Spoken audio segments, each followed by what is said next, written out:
Welcome to the Slop Temple. We pray this video helps. You already have the ISO, now act. First, place the Windows 11 ISO on a local SSD or fast USB because read speed matters. Next, mount the ISO in File Explorer by right-clicking and choosing Mount, or open it with 7-zip. This lets you inspect contents without writing media. Once mounted, create a new target folder on your drive and make sure you run File Explorer as administrator when you plan to copy system files. This avoids permission errors and keeps file timestamps intact. Now copy everything from the mounted ISO into your target folder. Do not skip hidden or system files. Once files are local, inspect the sources folder.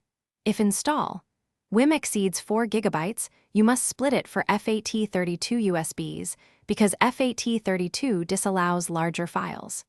Use DISM or WimLibImageX to split the WIM into 4 GB chunks. This keeps UEFI compatibility when combined with FAT32. If you prefer, leave the single finish by preparing your USB. Format it, then copy the extracted folder contents onto the drive. Use Rufus to write a bootable volume or use DiskPart and then manually copy files. Rufus is simpler and handles UEFI settings.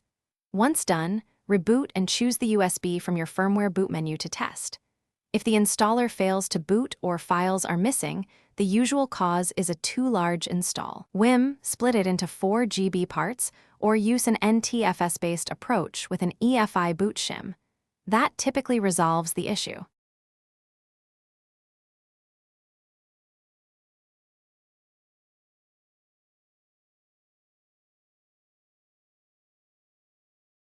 Thanks for watching. Consider subscribing if we helped you.